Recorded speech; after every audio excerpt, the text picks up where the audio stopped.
kami hikmat inspirasi, supaya kami mengerti apa itu gambar kehendak Allah. Sungguh Bapak, kami ingin mengetahui rencanamu pada mulanya, supaya kami bisa mempersiapkan roh jiwa kami masuk dalam rencanamu, sehingga kami tidak membuat rencana-rencana baru. Hamba diberi inspirasi oleh Roh Kudus, mereka di segala tempat ikut pengajaran online ini pun diberi hikmat inspirasi Roh Kudus. Sungguh Roh Kudus menuntun kami. Roh dunia ilah zaman tidak boleh mengganggu pada saat pengajaran. Dalam nama Yesus kami berdoa. Amin. Bapak Ibu Saudara yang saya kasih, minggu lalu pendahuluan kita belajar tentang orang Berea. Orang Berea kemarin kita sudah belajar dengan pendahuluan itu. Apa itu orang Berea? Orang Berea adalah ciri-ciri orang Berea di kota Berea itu, mereka mempunyai hati yang terbuka. Hati yang mendengar dan menyelidiki apakah benar tertulis sesuai dengan Alkitab atau kitab suci. Sehingga orang Berea itu dikatakan mempunyai, dia dikatakan orang bangsawan. Apa itu bangsawan? Bangsawan adalah faktor kelahiran. Jika kita melihat hari sekarang banyak orang kaya di dunia ini, mereka kaya konglomerat, seperti kita bisa mengetahui Jack Ma dengan perusahaan Alibabanya, demikian seluruh dunia. Tapi dia bukan bangsawan. Dia orang yang konglomerat dan kaya. Tapi bangsawan seseorang yang lahir dari keluarga keturunan darah biru atau lahir dari istana raja atau keraton. Jadi bangsawan itu adalah faktor kelahiran. Dan bangsawan dididik dengan pengajaran-pengajaran di istana atau keraton. Dan mereka menghadap raja dengan cara bangsawan. Dan jika mereka keluar dari lingkungan istana kerajaan tersebut, mereka membawa pribadi bangsawan. Apa hubungannya dengan Berea, Bapak Ibu Saudara yang saya kasih? Berea adalah, kenapa disebut bangsawan? Karena faktor kelahiran. Lahir baru, waktu dibaptis, waktu menerima Roh Kudus, dia lahir sebagai anak raja, anak kerajaan Allah. Maka sebagai yang lahir di istana kerajaan Allah, maka dia disebut bangsawan, faktor kelahiran. Kenapa? Di dalam dia ada roh Kristus, roh anak raja. Maka Roma 8 ayat 17 itu mengatakan dia pewaris. Jadi Berea adalah faktor keturunan. Maka setelah dia lahir dengan cara lahirnya darah biru keturunan, maka dia mendapat suatu pengajaran-pengajaran bangsawan. Maka pengajaran-pengajarannya berbeda dengan yang lain. Berbeda. Maka malam hari ini kita belajar gambar kehendak Allah. Ini satu-satunya pelajaran yang ditujukan kepada mereka yang faktor lahirnya secara bangsawan di lingkungan istana. Ya. Maka pelajaran gambar kehendak Allah ini satu-satunya di dunia rohani yang diberikan Roh Kudus kepada hambanya, Moksanim Kim Kidong. Ya. Pelajaran. Maka kita perlu tahu apa itu gambar kehendak Allah. Jadi ini adalah pelajaran untuk mereka orang Berea atau yang lahir secara bangsawan, anak kerajaan sorga. Dan dia dididik dengan cara Berea ini, pengajaran ini, dan dia membawa karakter bangsawan tersebut, mendengar, teliti, menyelidiki. Jadi minggu lalu kita tahu arti orang Berea ini adalah bangsawan rohani.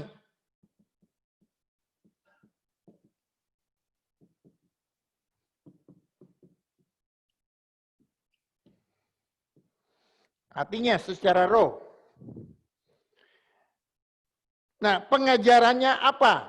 Hari ini kita belajar apa gambar kehendak Allah. Bab 1 ini tolong perhatikan baik-baik.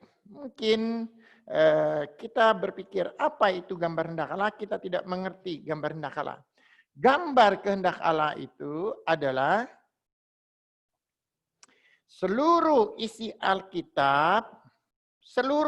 Alkitab itu seperti suatu gambar dan pemberitaan para nabi, para rasul itu menunjukkan Yesus adalah gambar rupa Allah.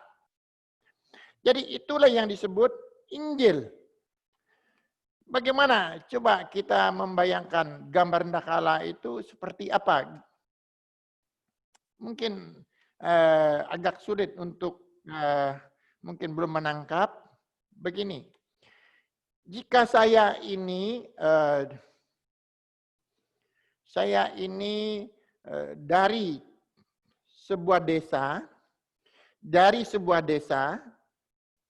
maka jika saya dari sebuah desa, saya dibesarkan di desa tersebut, di lingkungan desa, terus saya tahu di belakang rumah saya ada gunung, terus di belakang rumah saya ada sungai, dan juga di samping rumah ada sawah, kebun, dan sebagainya, dan rumah saya.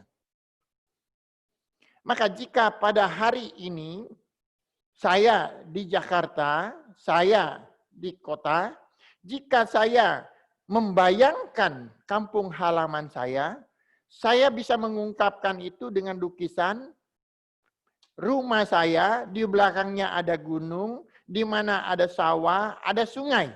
Maka itulah artinya, saya tidak ke kampung saya, tapi di dalam pikiran saya tahu bagaimana suasana, situasi kampung saya bisa saya bayangkan dengan sebuah gambar. Begitu juga seseorang pada saat dia membaca Alkitab, dia bisa membayangkan cerita di Alkitab itu seperti sebuah gambar. Dan melihat Yesus sebagai oknumnya dalam sebuah gambar tersebut. Jadi jika ia memberitakan firman, itu adalah seperti wujud sebuah gambar. Seperti saya ingin menceritakan kampung saya, itu terbentuk gambar dalam pikiran saya. Begitu juga lah yang disebut gambar kehendak Allah itu. Jadi isi Alkitab itu semua, baik Daud, baik Abraham, semua cerita-cerita diskusi, itu semua merupakan sebuah bentuk gambar yang menceritakan Yesus. Itulah yang disebut gambar kehendak Allah. Mari kita membaca Yohanes 5 ayat 39.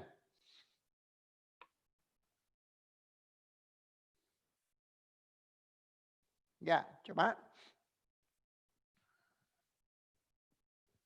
Kamu menyelidiki kitab-kitab suci, sebab kamu menyangka bahwa olehnya kamu mempunyai hidup yang kekal. Tetapi walaupun kitab-kitab suci itu memberi kesaksian tentang aku, namun kamu tidak mau datang kepadaku untuk memperoleh hidup itu.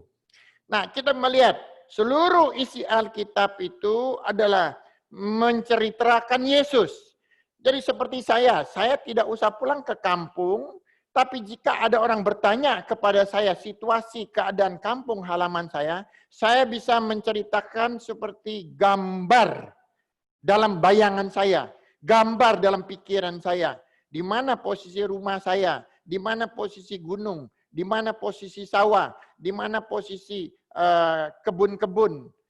Demikianlah pada saat seorang menceritakan Alkitab, Dia harus melihat dari sebuah gambar. Gambar.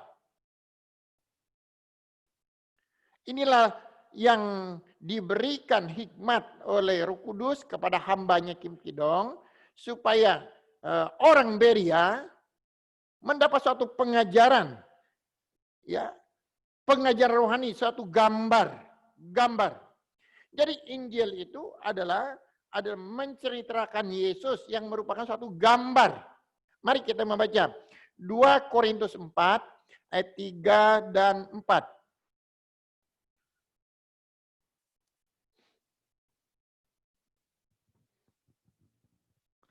Jika Injil yang kami beritakan masih tertutup juga, maka ia tertutup untuk mereka yang akan binasa, yaitu orang-orang yang tidak percaya, yang pikirannya telah dibutakan oleh ilah zaman ini, sehingga mereka tidak melihat cahaya Injil tentang kemuliaan Kristus yang adalah gambaran Allah. Ya, sehingga mereka tidak melihat cahaya Injil. Cahaya Injil itu apa?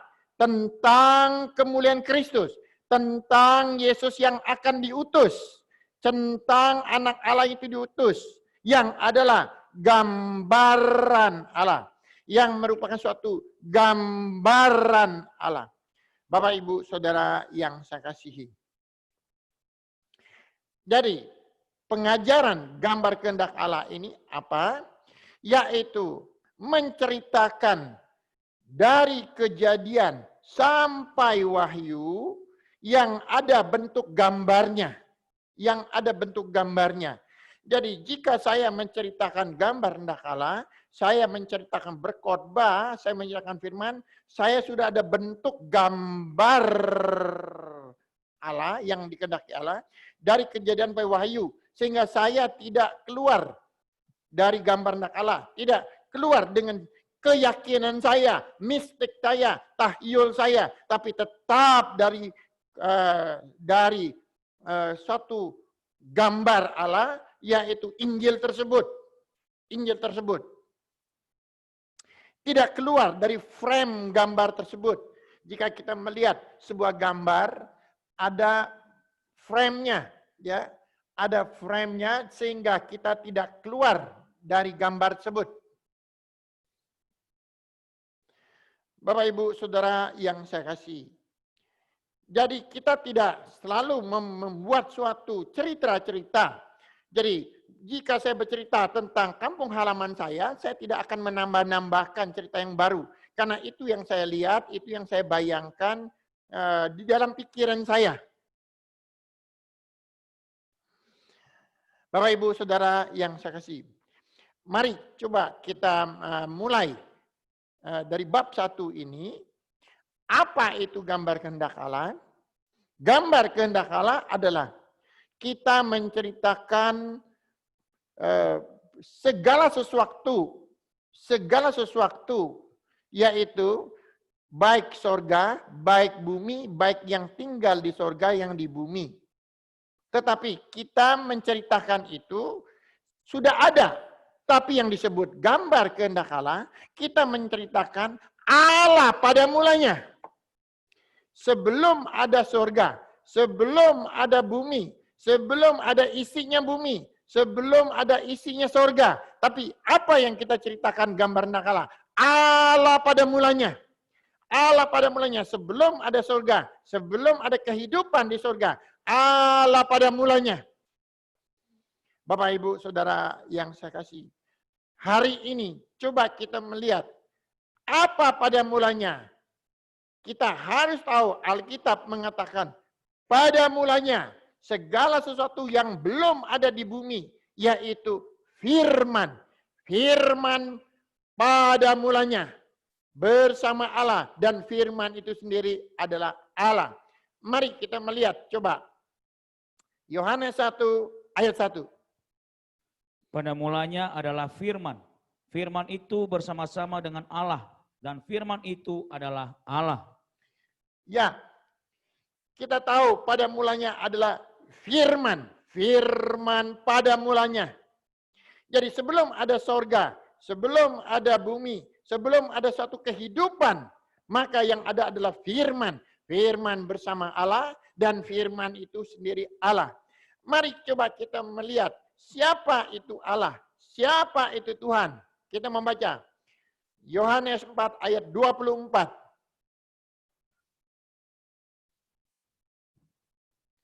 Allah itu roh, dan barang siapa menyembah dia, harus menyembahnya dalam roh dan kebenaran. Ya, sekarang kita tahu bahwa Allah pada mulanya itu adalah firman.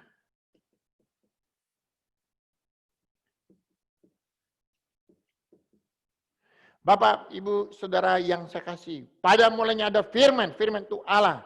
Maka jika kita hari ini belajar, pada mulanya firman. Firman itu sendiri adalah Allah. Jadi jika ada hari-hari sekarang orang mengatakan, mari kita memuji Tuhan, mari kita memuji Tuhan. Di sorga itu tidak ada firman, yang ada pujian. Bapak, Ibu, jangan mengatakan amin. Kenapa? Kalau dia pergi ke sorga tidak ada firman, dia mungkin bukan ke sorga yang milik Yesus itu. Ya, nggak jelas. Pada mulanya firman. Ini jelas. Yohanes 1 ayat 1 mengatakan pada mulanya firman. Kita coba melihat seperti ini. Allah itu adalah firman. Coba kita lihat. Siapa itu Allah? Yohanes 4 ayat 24 mengatakan Allah itu adalah roh. Maka keberadaan roh itu tidak kelihatan. Jadi Allah yang kita sembah itu roh tidak kelihatan. Siapa itu Tuhan? Mari kita coba melihat. 2 Korintus 3 ayat 17.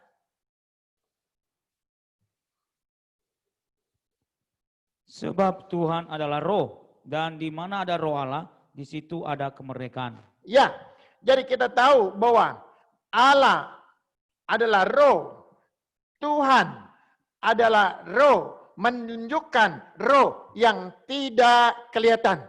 Dan firman adalah pada mulanya bersama Allah. Dan firman itu adalah Allah. Kita harus melihat firman yang tertulis seperti itu. Bapak, Ibu, Saudara yang saya kasih. Firman itu dia mengatakan firman itu pada mulanya. Firman itu pada mulanya.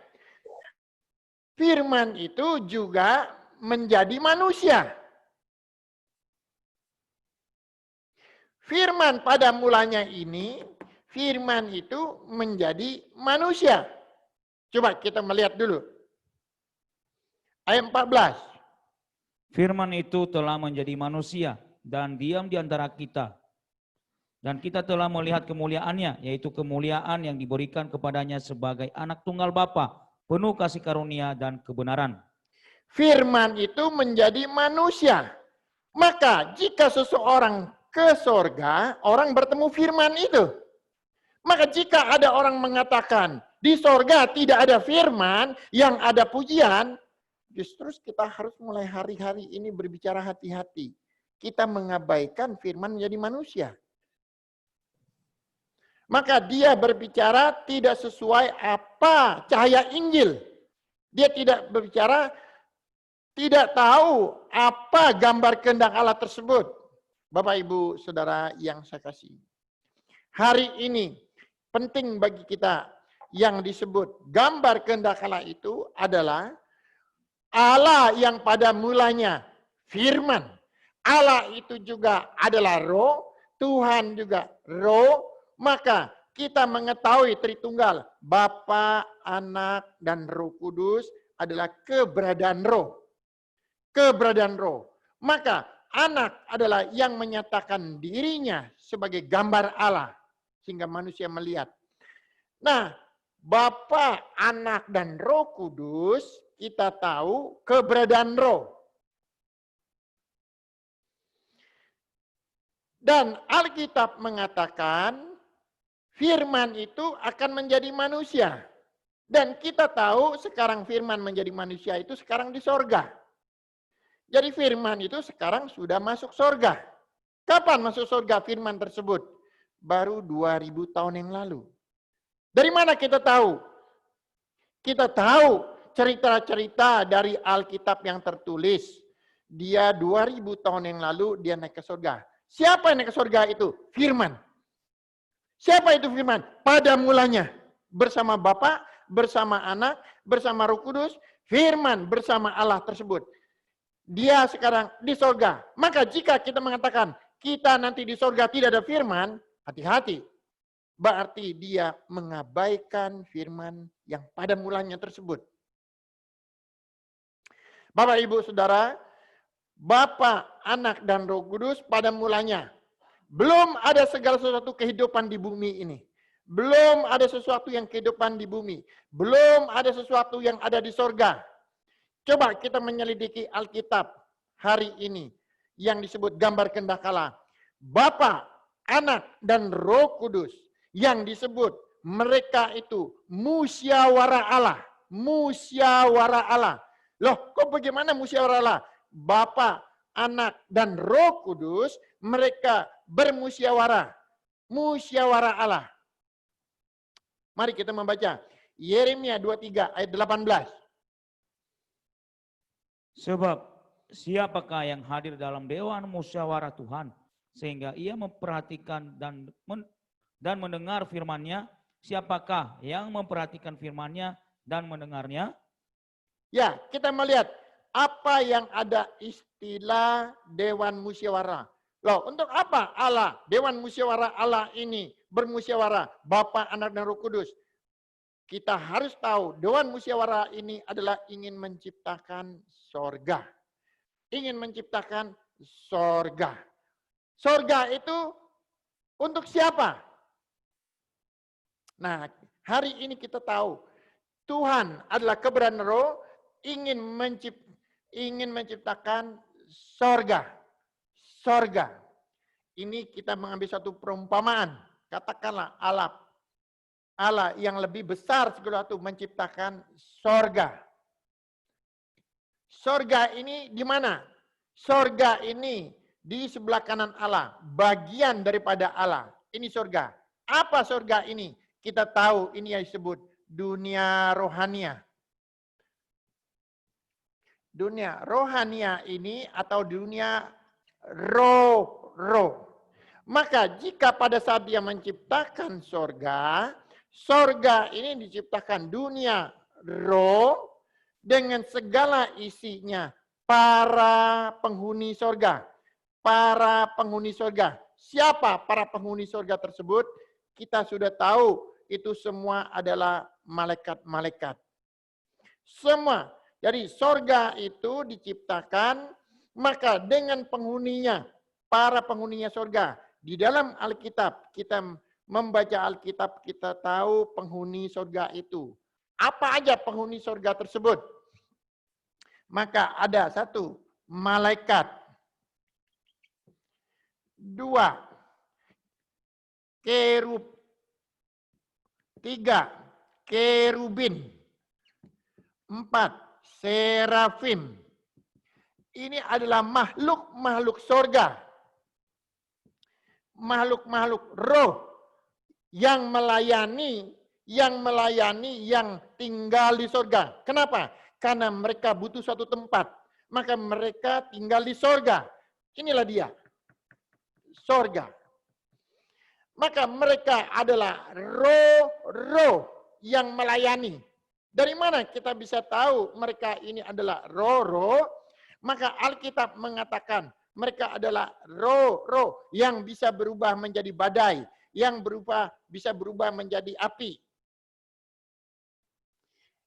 Mari kita melihat Ibrani 1 ayat 13-14. Dan kepada siapakah di antara malaikat itu pernah ia berkata, duduklah di sebelah kananku, sampai kubuat musuh-musuhmu menjadi tumpuan kakimu? Bukankah mereka semua adalah roh-roh yang melayani, yang diutus untuk melayani mereka yang harus memperoleh keselamatan?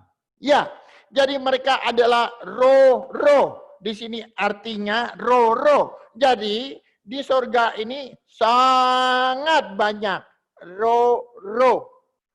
Bapak, Ibu, Saudara yang saya kasihi, di sorga sangat banyak penghuni-penghuni sorga.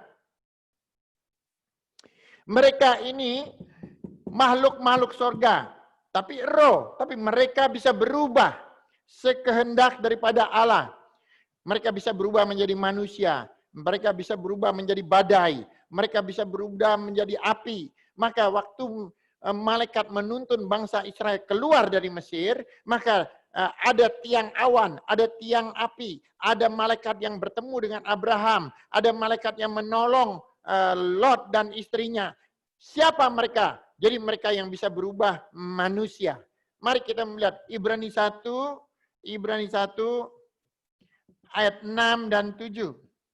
Dan ketika ia membawa pula anaknya yang sulung ke dunia, ia berkata, semua malaikat Allah harus menyembah dia. Dan tentang malaikat-malaikat ia berkata, yang membuat malaikat-malaikatnya menjadi badai dan pelayan-pelayannya menjadi nyala api. Ya, kita melihat.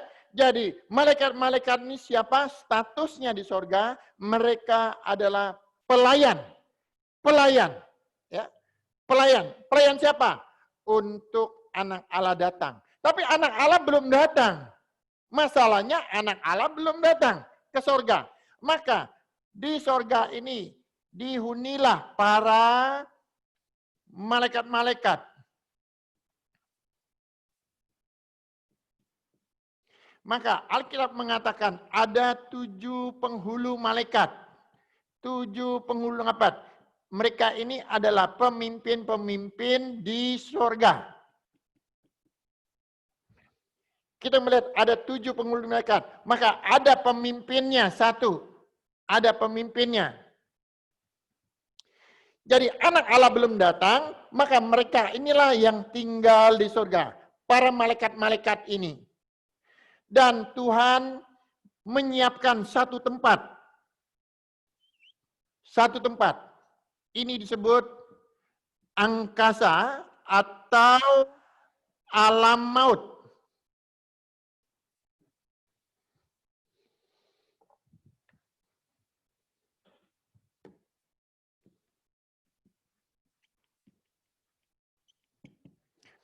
Jadi alam maut ini apa? Dengan arti perkataan ini adalah penjara.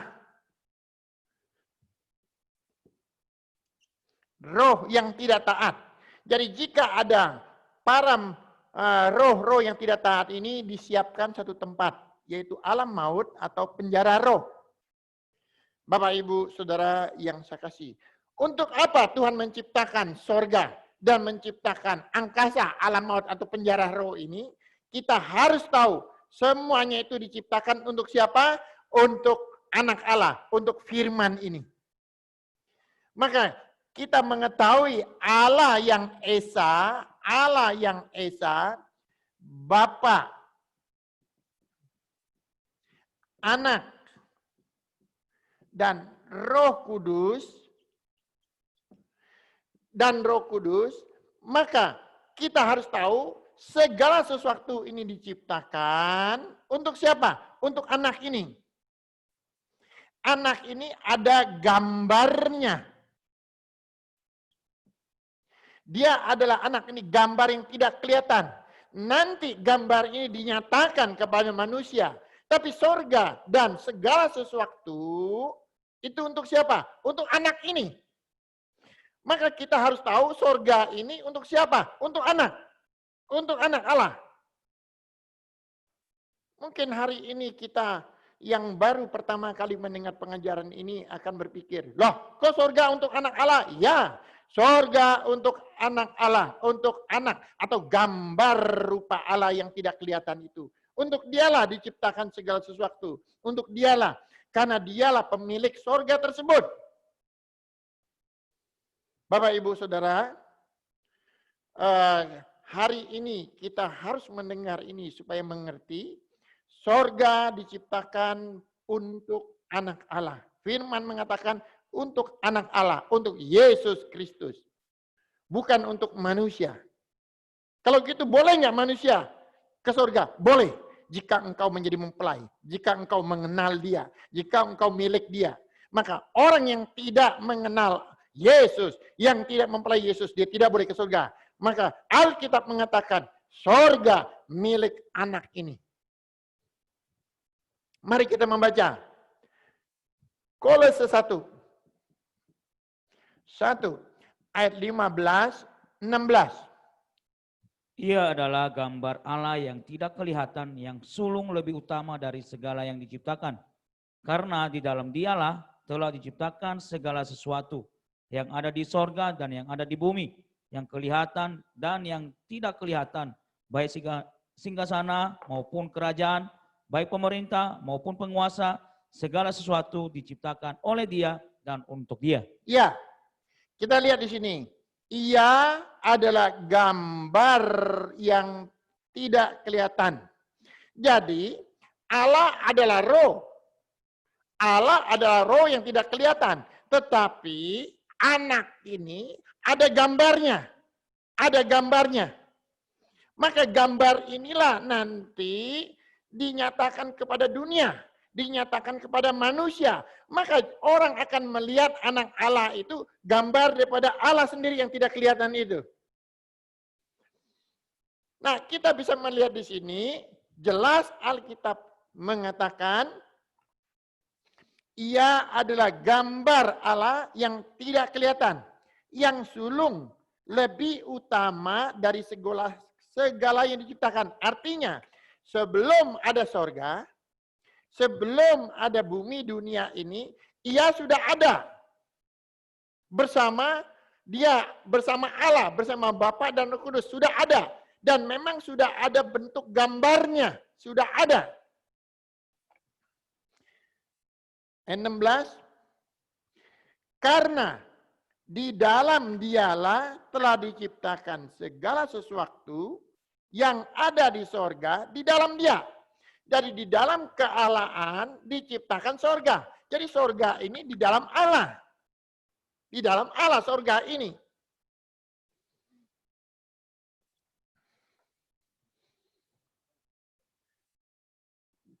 Di dalam sorga. Dia telah menciptakan segala sesuatu yang ada di sorga dan yang ada di bumi. Yang kelihatan dan yang tidak kelihatan. Baik singgasana maupun kerajaan, baik pemerintah maupun penguasa. Segala sesuatu diciptakan oleh Dia untuk Dia. Diciptakan oleh Dia untuk Dia. Bapak, Ibu, Saudara yang saya kasihkan, menciptakan Bapa, Anak dan Roh Kudus, Allah yang Roh Esa itu menciptakan untuk anak ini. Jika saya membangun rumah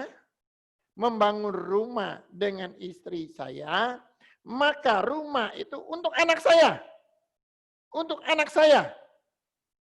Jika Bapak Ibu hari-hari sekarang bekerja membeli rumah, untuk siapa rumah itu? Untuk anak Bapak Ibu Saudara.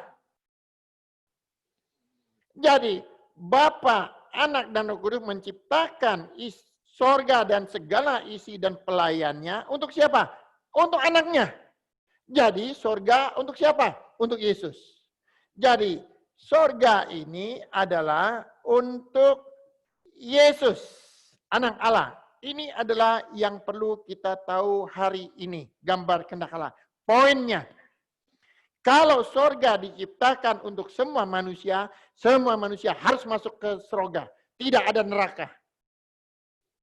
Karena Allah tidak pernah gagal dengan rencananya. Tapi di sini Alkitab mengatakan untuk anaknya. Maka itulah anaknya datang untuk memberitahu cara ke sorga. Itulah disebut cahaya Injil. Cahaya Injil. Kehendak Allah. Bapak Ibu, maka kita harus tahu melihat cahaya Injil itu dari mana? Dari suatu planningnya Allah daripada mulanya. Mari sekarang coba kita melihat Ibrani 1.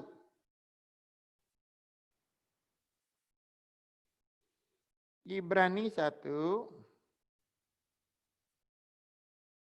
ayat 1 dan 2. Setelah pada zaman dahulu Allah berulang kali dan dalam berbagai cara berbicara kepada nenek moyang kita dengan perantaraan nabi-nabi. Maka pada zaman akhir ini ia telah berbicara kepada kita dengan perantaraan anaknya yang telah ia tetapkan sebagai yang berhak menerima segala yang ada. Oleh dia Allah telah menjadikan alam semesta. Kita melihat di sini, perhatikan baik-baik. Dari ayat 1, setelah pada zaman dahulu Allah berulang kali dalam berbagai cara berbicara kepada nenek moyang kita dengan peran nabi-nabi. Artinya dia memberitahu kepada nabi-nabi pesan ini. Maka pada zaman akhir ini ia telah berbicara kepada kita dengan perantaraan anaknya. Siapa anaknya? Yesus itu. Yang telah ia tetapkan sebagai yang berhak. Yang berhak apa? Menerima surga. Karena itu memang untuk dia.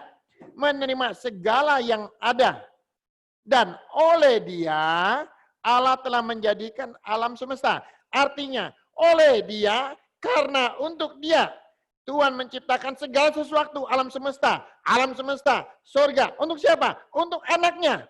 Bapak Ibu, kita harus mengerti prinsip ini dulu. Ya. Maka kenapa sekarang ini orang gampang berubah imannya? Karena dia tidak tahu surga itu milik Yesus.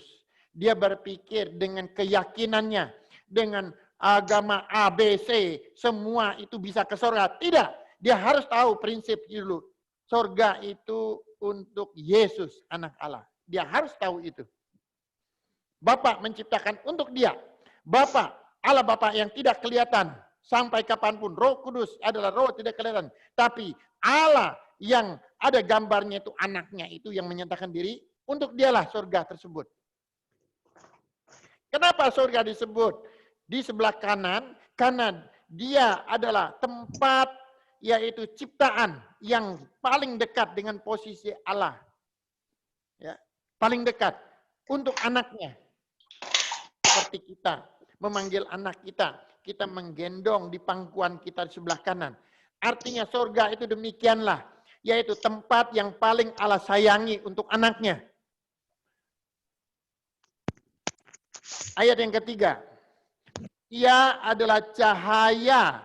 Yesus itu adalah cahaya kemuliaan Allah dan gambar wujud Allah. Dia Allah itu yang ada gambarnya, yang menyatakan diri kepada manusia. Yesus itu menopang segala yang ada dengan firman-Nya, penuh kekuasaan, dan setelah ia selesai mengadakan penyucian darah, ia duduk di sebelah kanan yang maha besar di tempat yang maha tinggi. Di mana dia kembali ke surga. Dialah yang menopang segala sesuatu, baik di surga, baik yang di bumi, dengan otoritasnya Allah untuk anaknya. Bapak, Ibu, Saudara yang saya kasih. Jadi hari ini kita sudah mendapat suatu poin bahwa surga itu untuk siapa? Dunia ini diciptakan yaitu suatu proses anak Allah masuk ke surga itu. Jadi siapa Yesus? Gambarnya apa? Dia adalah yang keluar dari Allah. Yang keluar dari pangkuan Allah. Masuk ke angkasa. Masuk ke bumi. Bapak, Ibu, Saudara yang saya kasih. Surga itu ciptaan.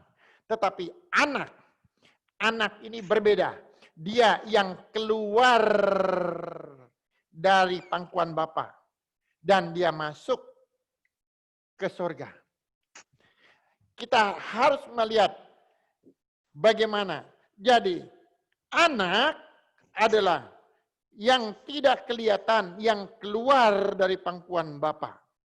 2000 tahun lalu baru masuk surga. Hari ini poin pertama yang penting kita harus ketahui bahwa surga untuk anak Allah. Mari kita membaca Ibrani 1 ayat 10.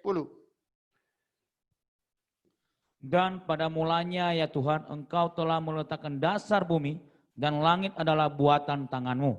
Ya, kita lihat di sini. Dan pada mulanya, ya Tuhan, Engkau telah meletakkan dasar bumi dan langit adalah buatan tangan-Mu. Artinya, dunia dengan segala isinya dan angkasa itu semua buatan tangan. Artinya suatu ciptaan. Sorga tidak bersamaan dengan Allah. Tidak bersamaan dengan Allah. Berbeda. Ya, Allah adalah pada mulanya, firman pada mulanya, Bapa, Anak, dan Roh Kudus menciptakan sorga dengan segala isinya. Kalau gitu, bumi ini bagaimana? Belum ada. Ada suatu kehidupan. Bumi dikatakan masih gelap gulita. Bagaimana dengan bumi ini? Bumi ini masih gelap gulita.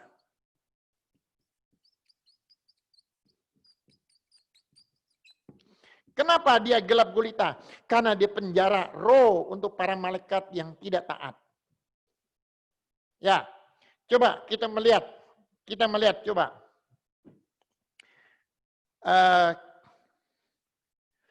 Kejadian pasal 1. Kejadian pasal 1. Ayat 1 dan 2. Pada mulanya Allah menciptakan langit dan bumi. Bumi belum berbentuk dan kosong. Gelap gulita menutupi samudera raya. Dan roh Allah melayang-layang di atas permukaan air. Ya, kita melihat di sini apa yang terjadi di sini. Ya, pada mulanya Allah menciptakan langit dan bumi.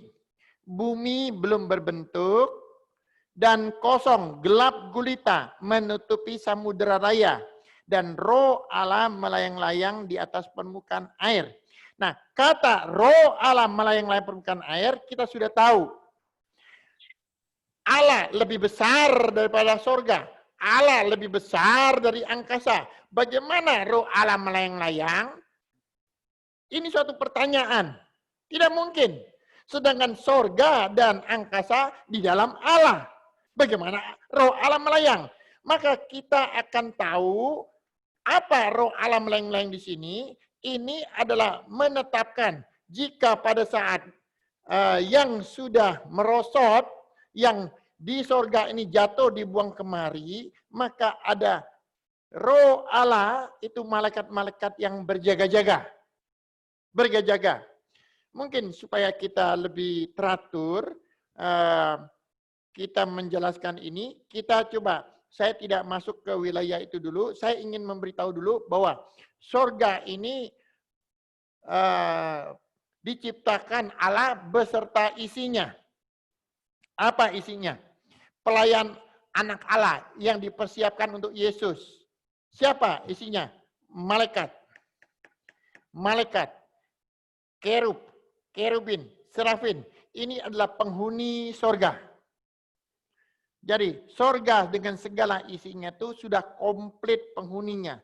Maka jika tidak ada manusia pun Allah tidak pernah kesepian. Karena sudah disiapkan pelayan-pelayannya yang luar biasa untuk anak Allah tersebut. Ya, ini harus tahu. Jadi sorga itu untuk anak Allah. Nah, Bapak, Ibu, Saudara yang saya kasihi, sedangkan anak Allah, dia yang disebut firman tersebut, dia bukan diciptakan. Kolose 1 ayat 15 mengatakan dia bukan ciptakan. Dia lebih dahulu sebelum ada ciptaan. Sebelum ada ciptaan. Dia sudah bersama Bapa dan Roh Kudus. Dia bukan ciptaan. Maka Alkitab dengan jelas mengatakan kepada kita bahwa anak Allah itu adalah yang keluar dari pangkuan Bapa. Yang keluar dari pangkuan Bapa. Mari kita membaca. Yohanes 1 ayat 18. Tidak seorang pun yang pernah melihat Allah. Tetapi anak tunggal Allah yang ada di pangkuan Bapa, dialah yang menyatakannya. Ya, jadi kita ngelihat di sini, anak Allah itu keluar dari pangkuan Bapa. Jadi posisi dia keluar dari pangkuan Bapa. Dia masuk dari angkasa ini. Tadinya dia di mana? Dia bersama Bapa. Dia setara. Bapak Ibu, kalau kita berbicara Allah, Bapa, Anak, dan Roh Kudus, sebenarnya itu tidak ada hierarki. Ya, jangan kita berpikir Bapa lebih besar pangkatnya, Anak lebih rendah, Roh Kudus yang di antara. Jika demikian kita tidak mengerti isi Alkitab. Allah tidak mempunyai hierarki. Ya. Bapa, Anak, dan Roh Kudus itu pada mulanya. Alkitab mengatakan pada mulanya. Jadi tidak ada suatu hierarki. Ya. Jadi kalau kita sudah membedakan, oh ini posisi Bapa, ini posisi Anak, posisi Roh Kudus, kita sudah tidak mengerti isi Alkitab. Kita akan kacau rohani. Bapa, Anak, dan Roh Kudus itu tidak punya hierarki. Tidak ada hierarkinya. Firman Tuhan mengatakan mereka pada mulanya bersama-sama. Bapa, Anak, dan Roh Kudus pada mulanya. Artinya tidak ada hierarki. Tapi Alkitab mengatakan ada fungsi. Tapi bukan berarti Bapa lebih besar. Ini tidak. Secara hierarki mereka tidak ada.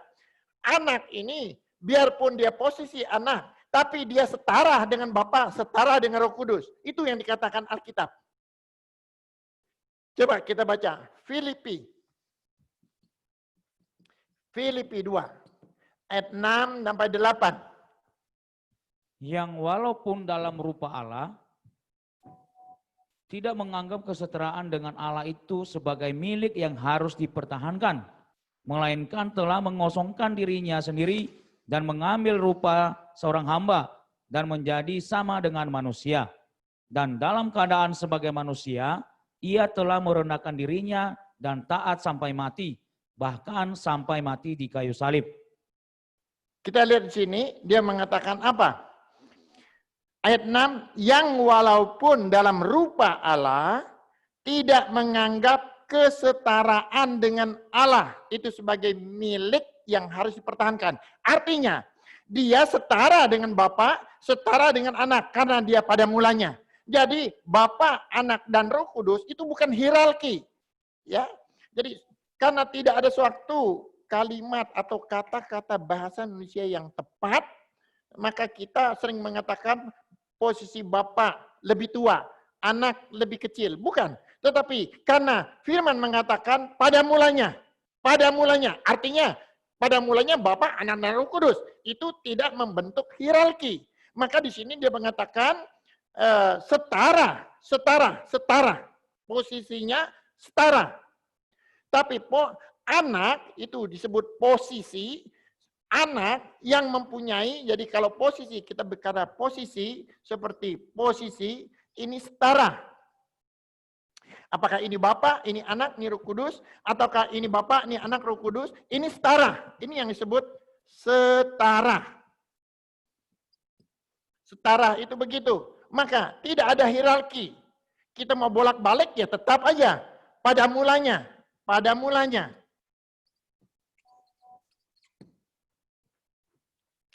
Hanya kita tahu bahwa anak punya gambar. Posisi anak, ini ada gambar.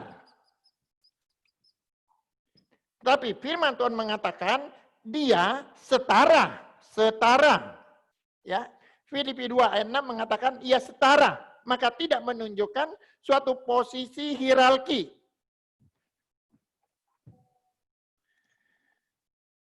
Yang walaupun dalam rupa Allah tidak menganggap kesetaraan dengan Allah itu sebagai milik yang harus dipertahankan, melainkan telah mengosongkan dirinya dan mengambil rupa seorang hamba menjadi sama dengan manusia. Kita melihat di sini dia posisi yang posisi anak mengambil rupa hamba, ya, merupa hamba. Jadi anak inilah artinya yang akan datang ke dunia.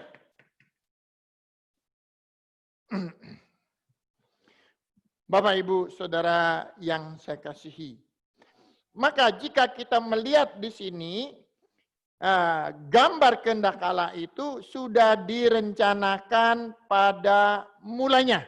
Sudah direncanakan pada mulanya. Anak keluar dari pangkuan Allah. Anak keluar dari kealahannya yang setara tersebut. Coba kita lihat Yohanes 8 ayat 42.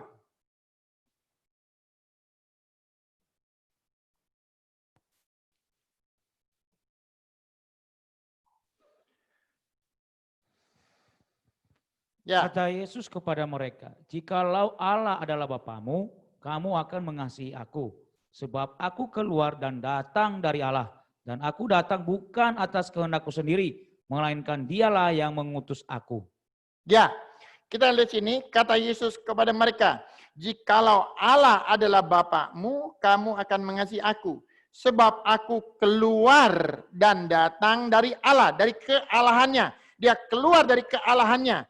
Dan aku datang bukan atas kehendakku sendiri, melainkan Dia yang mengutus aku. Maka kita harus tahu bahwa ada suatu rencana Allah, planning Allah yang pada mulanya memang dia harus keluar dari kealahannya. Dia masuk ke alam yang disebut alam maut ini atau angkasa bumi ini baru naik ke surga. Ini adalah rencana Allah pada mulanya. Pada mulanya. Bukan karena manusia berdosa, ia datang naik ke surga. Bukan.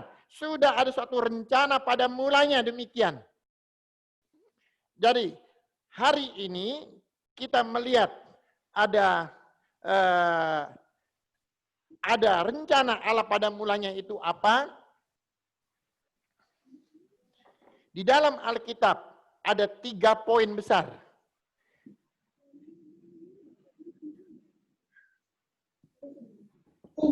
Ada 3 kebenaran Allah. 3 kebenaran. Pak ngomong sebentar satu aja.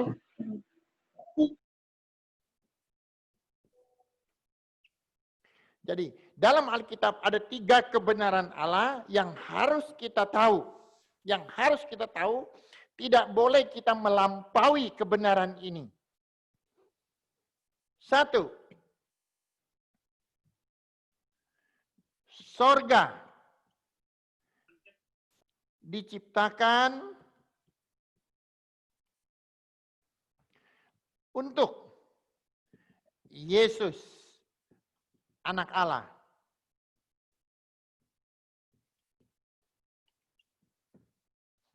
Ini poin pertama. Ya. Tadi kita sudah tahu. Ibrani 1 ayat 1 sampai 2, Kolose 1 ayat 15-16 mengatakan sorga diciptakan untuk Yesus, anak Allah tersebut. Kita jangan mengambil haknya. Biarlah ini menjadi kebenaran Allah pada mulanya yang telah ditetapkan Allah. Ya. Ya. Bapak, Ibu, Saudara yang saya kasih. Jika kita punya rumah, kita membuat segala sesuatu untuk anak kita, maka itu adalah sesuai rencana saya. Maka anak orang lain tidak bisa mengatakan rumah itu milik dia.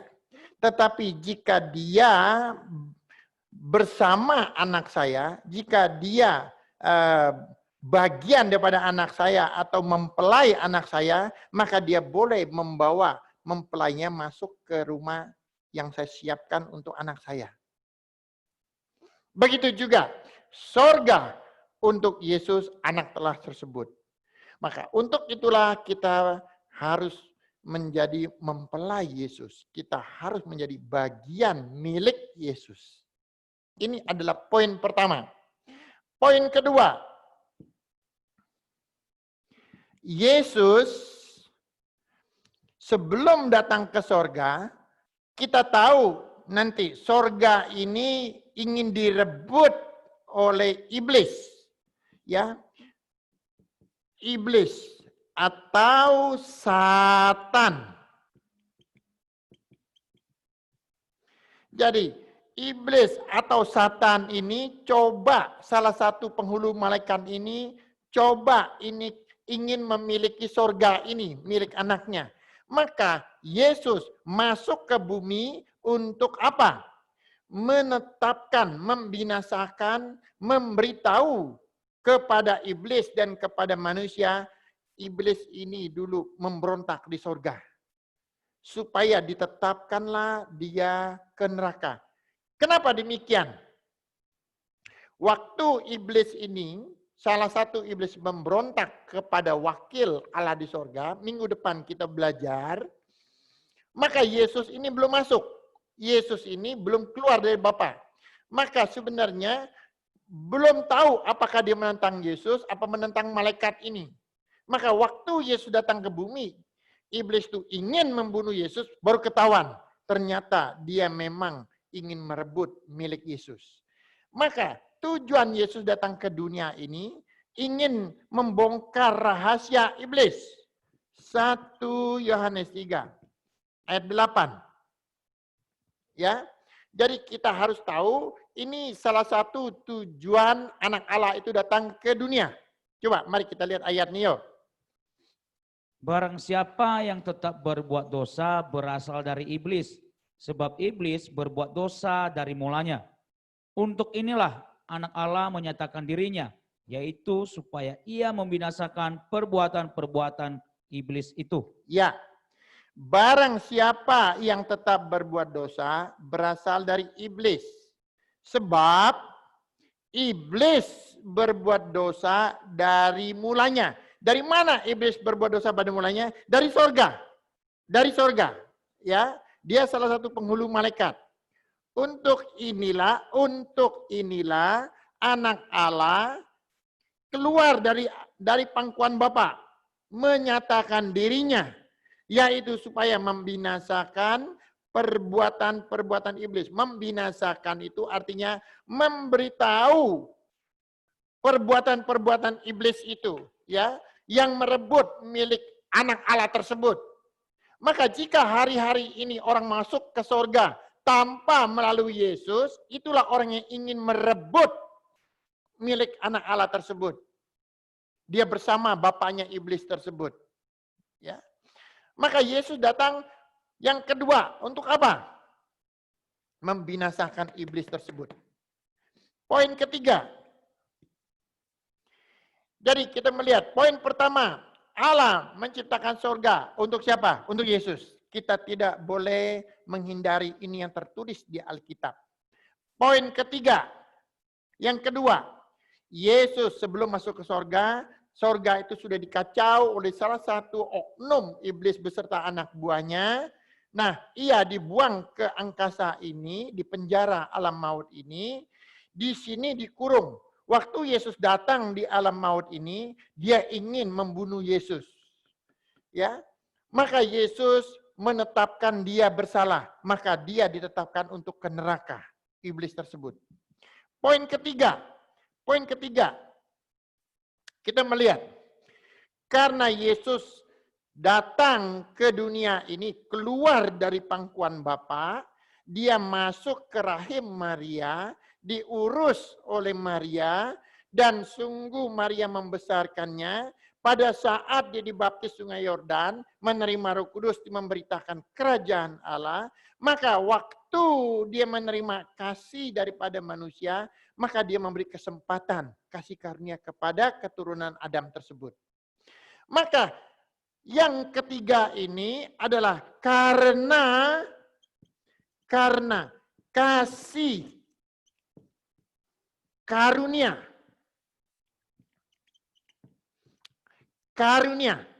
ya, karunia Allah, maka kita memperoleh keselamatan,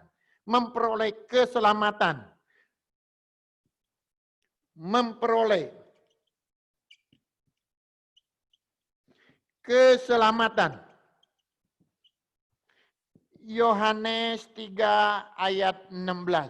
Maka kita masuk di poin ketiga. Kita memperoleh karunia keselamatan. Coba mari kita melihat.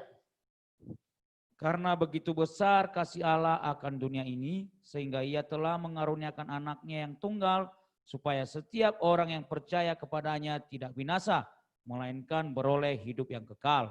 Ya, kita lihat sini.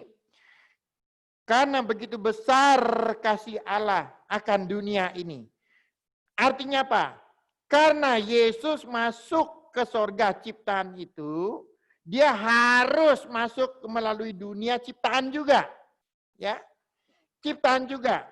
Sehingga ia telah mengaruniakan anaknya yang tunggal, setiap orang yang percaya kepadanya tidak binasa. Yang percaya kepadanya tidak binasa.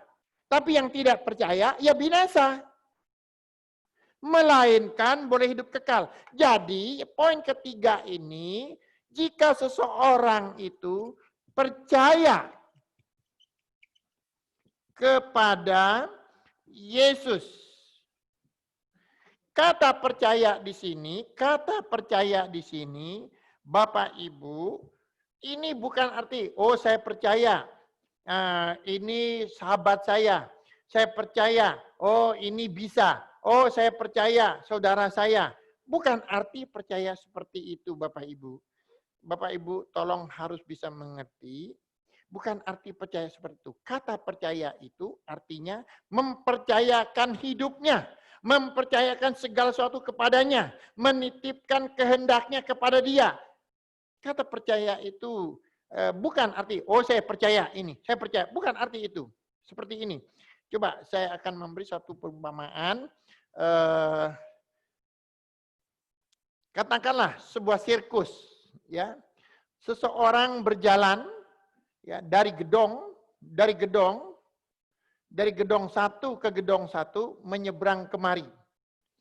Maka jika dia mengatakan orang ini, dia bilang siapa yang ingin anaknya ikut saya akan menyeberang dari gedong ini, dari gedong A ke gedong B ini. Orang melihat tukang sirkus ini menyeberang. Wow, hebat itu. Terus dia bilang, ayo, anak siapa? Ayo, kemari. Berdiri di pundak saya akan menyeberang. Mereka percaya dia bisa menyeberang.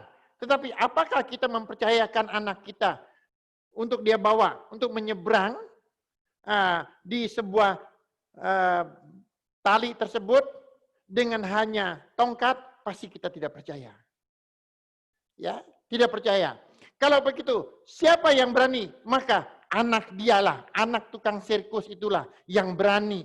Kenapa? Karena dia mempercayakan hidupnya ke tangan bapaknya.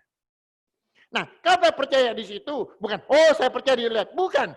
Apakah kamu menyerahkan hidupmu kepada dia? Menyerahkan seluruh keinginanmu kepada dia. Maka itu yang disebut percaya kepadanya. Bukan, oh saya percaya Yesus, saya selamat. Bukan arti itu percaya tersebut. Maka di situ mengandung percaya itu, apakah engkau sudah menjadi mempelainya? Arti mempelai itu kemanapun engkau pergi, engkau harus ikut mempelaimu. Bapak, Ibu, Saudara yang saya kasih. Di ayat yang 18, ini sangat bertolak belakang dengan ayat yang ke-16. Maka di sini kita bisa tahu arti percaya itu seperti apa. Coba kita melihat ayat 18-nya. Barang siapa percaya kepadanya, ia tidak akan dihukum. Barang siapa tidak percaya, ia telah berada di bawah hukuman. Sebab ia tidak percaya dalam nama anak tunggal Allah. Nah, di sini barang siapa percaya kepadanya, ia tidak akan dihukum. Barang siapa yang tidak percaya, ia telah berada di bawah hukuman.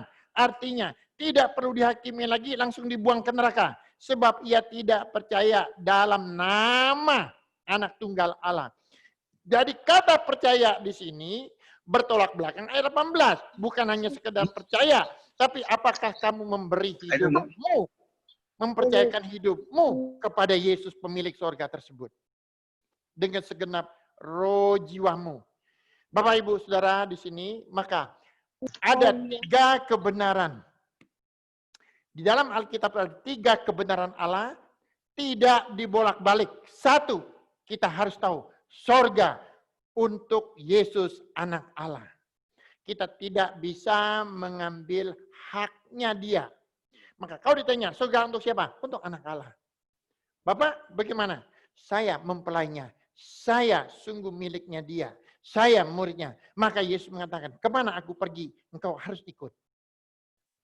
Bapak, Ibu, kata Kristen artinya seorang pengikut Yesus yang setia, bangkit dan hidup. Itu artinya. Tetapi dengan kebenaran Allah, dengan gambar kehendak Allah, dengan planning Allah pada mulanya, sorga. Untuk siapa? Untuk anak-anaknya. Untuk anak Allah, Yesus Kristus. Yesus datang ke dunia untuk apa? Membinasakan iblis yang ciptaan yang kecil itu ingin merebut milik Yesus anak Allah pada mulanya. Untuk itulah dia menghukum iblis itu telah ditetapkan ke neraka beserta pesertanya, pengikutnya. Yang ketiga, karena Allah memberi kesempatan kepada dunia ini untuk menerima kasih karunia-Nya bagi orang yang percaya. Hidupnya kepada anak Allah. Kemauannya segala sesuatu kepadanya. Apa yang disebut mempercayakan hidupnya? Bapak Ibu, ada 3 poin lagi. Dari 3 ini, ada 3 poin yang harus kita penting hari ini. Apa poin dari 3 ini? Poinnya.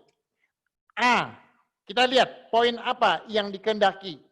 1, Bapak Ibu pada saat Bapak ingin mengikuti Yesus, Bapak Ibu harus 1, selalulah berseru nama Yesus tersebut.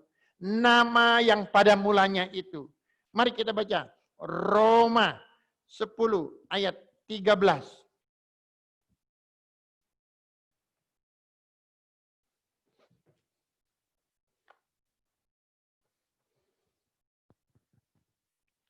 Sebab barang siapa yang berseru kepada nama Tuhan akan diselamatkan. Seumur hidup kita harus berseru nama Tuhan. Yesus juru selamat. Yesus pemilik sorga. Yesus pemilik kerajaan sorga. Orang-orang yang berseru nama Allah tersebut. Nama Yesus. Bapak Ibu, karena kita sekarang pemilik hak pewaris kerajaan surga tidak berseru, maka banyaklah orang-orang sekarang yang berseru kepada Allah tersebut. Tapi Alkitab mengatakan, biarlah kebenaran Alkitab mengatakan, jika kita ingin menerima kasih karunia, kita harus apa? Berseru. 1, berseru. Nama yang mulia tersebut.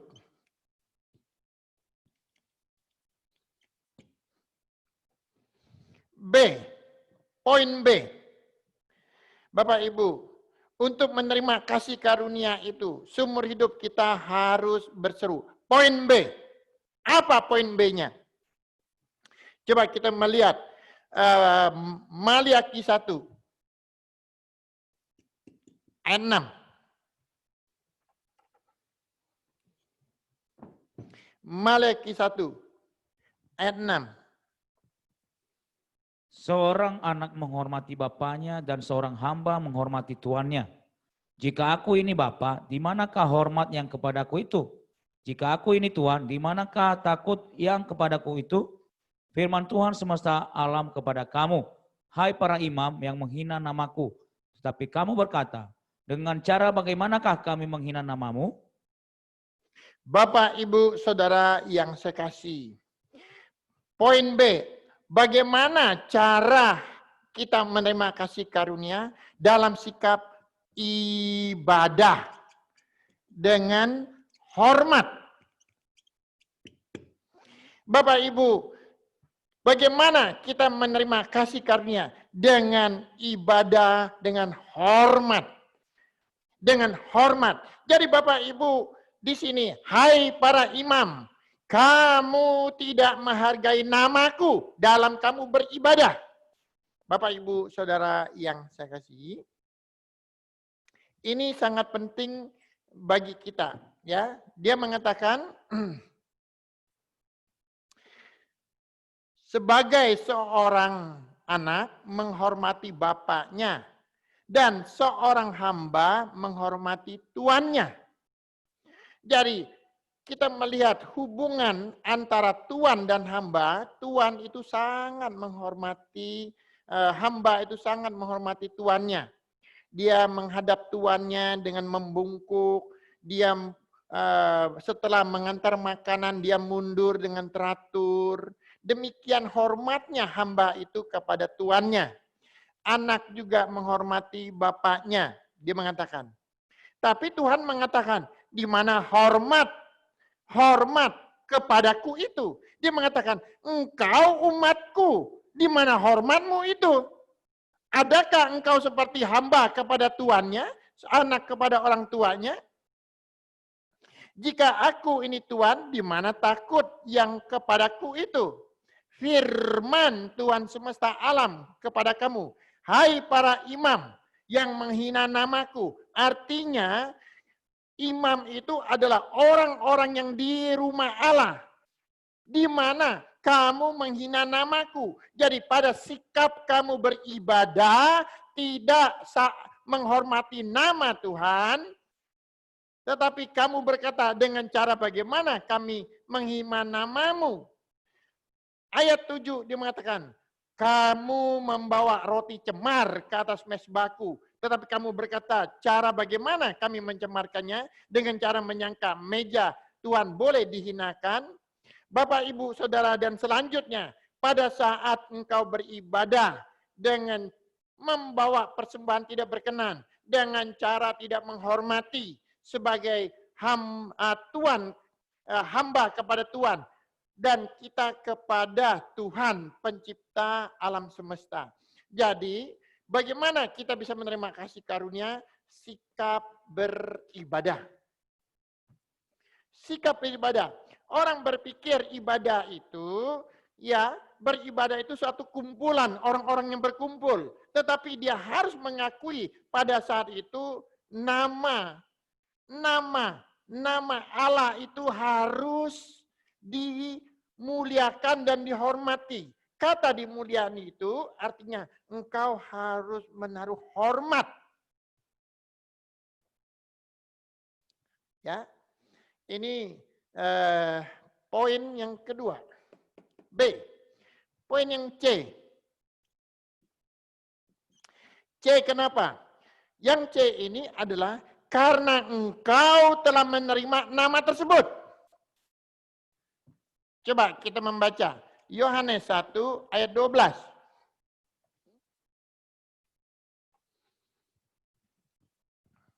Tetapi semua orang yang menerimanya diberinya kuasa supaya menjadi anak-anak Allah, yaitu mereka yang percaya dalam namanya. Ya, tetapi semua orang yang menerima namanya, diberinya kuasa supaya menjadi anak-anak Allah. Anak-anak Allah. Kamu yang menerima namanya melalui Roh Kudus, membawa namanya, yaitu mereka yang percaya dalam namanya. Bapak Ibu, kamu ingin menerima kasih karunia Allah itu, 3 poin ini. Berseru nama Allah yang mulia itu seumur hidup kita. Poin kedua, beribadahlah dengan menghormati nama Allah tersebut dalam sikapmu beribadah. Ketiga, kamu harus tahu bagaimana karena kamu menerima namanya, namanya.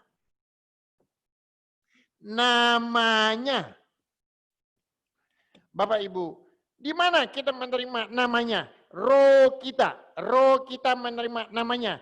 Bukankah Allah mengatakan bagi bangsa Israel orang membawa nama Allah ke Yerusalem? Bukan Allah ada di Yerusalem, tapi namanya ada di Yerusalem. Coba kita melihat 1 Raja-Raja 3. 1 Raja-Raja 3. Ayat 2. Hanya bangsa itu masih mempersembahkan korban di bukit-bukit pengorbanan. Sebab belum ada didirikan rumah untuk nama Tuhan sampai pada waktu itu. Ya, kita melihat di sini, coba kita lihat. Hanya bangsa itu masih mempersembahkan korban di bukit-bukit pengorbanan. Sebab belum ada didirikan rumah untuk nama Tuhan. Sampai pada waktu itu. Artinya, di dalam bait Allah di Yerusalem itu hanya diletakkan namanya. Hanya diletakkan namanya. Bukan berarti Allah di Yerusalem. Allah di Kanaan. Tidak, hanya namanya. Coba kita melihat.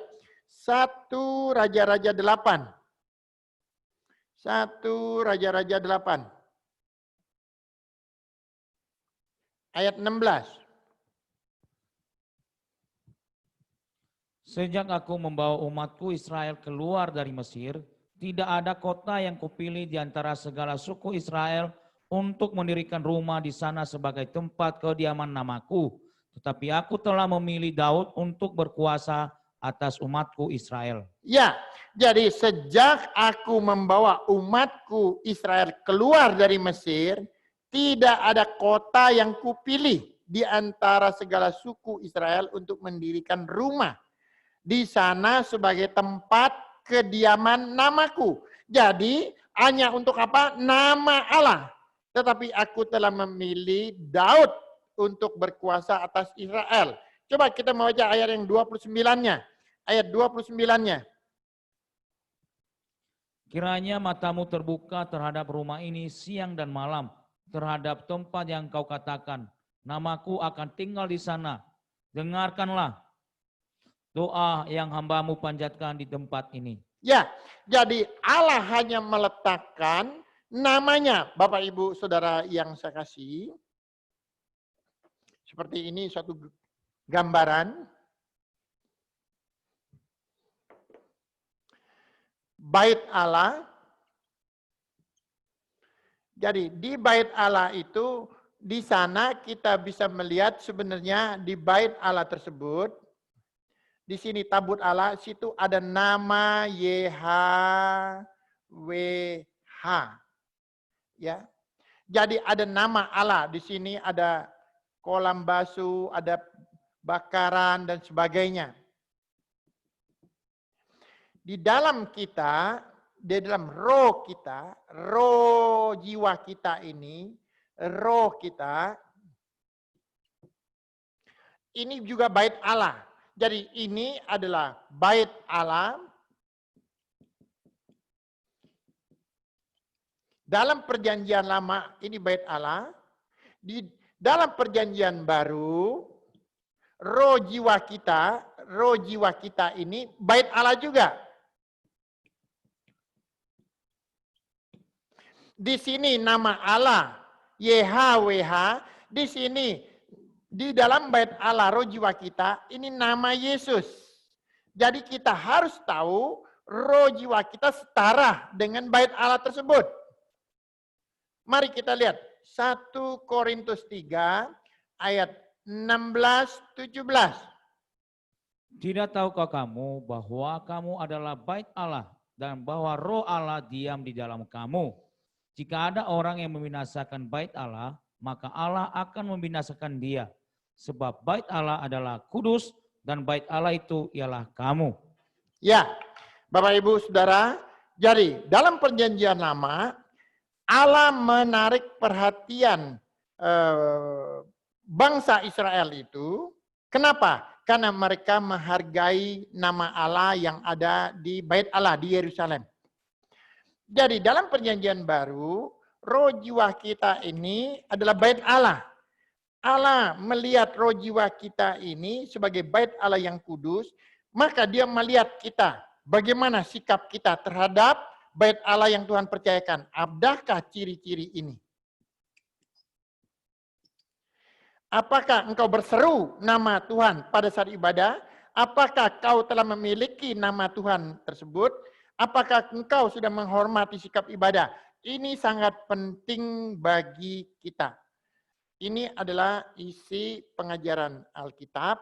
Maka sebagai statement daripada buku ini, mungkin saya akan menjelaskan. Hambanya berkata demikian, iman kita adalah menguduskan nama Allah, bekerja untuk nama itu, dan memberitakan namanya ke seluruh permukaan bumi. Besar sekali kemungkinan untuk ditipu iblis jika orang tidak tahu akan kehendak Allah ini. Orang percaya kepada bakti Yesus yang dilakukan di kayu salib bukan dari bentuk salib. Tidak ada satu ayat pun di dalam Alkitab yang mengatakan bahwa keselamatan kita berdasarkan iman kepada salib. Adalah jahat jika orang berpura-pura mengenal Allah, tetapi tidak mengetahui kebenaran Allah. Dengan begitu, seorang harus kenal betul dengan gambar kehendak Allah. Inilah yang dimaksud gambar kehendak Allah. Demikian hari ini pengajaran. Bapak Ibu, jangan ditutup sesi ini karena kita habis ini ada sesi tanya jawab. Tapi sebelum ada sesi tanya jawab, mungkin ada satu buah lagu. Habis itu kita akan masuk sesi tanya jawab. Tapi sesi tanya jawab ini tolong fokus yang hari ini yang sudah saya ajarkan. Ya, tidak mencelok ke sana sini karena nanti pengajaran ini ada 18 bab, ya. Jadi kita ini baru bab pertama secara universal apa itu gambar kehendak Allah, yaitu gambar kehendak Allah itu membayangkan Alkitab secara gambar. Secara gambar tadi seperti saya mengatakan, saya menceritakan kampung halaman saya dengan yang ada dalam gambaran pikiran saya. Begitu, yang tidak keluar, begitu ya. Demikian Bapak Ibu, Tuhan Yesus memberkati. Jangan ditutup, kita akan ada sesi tanya jawab. Silakan.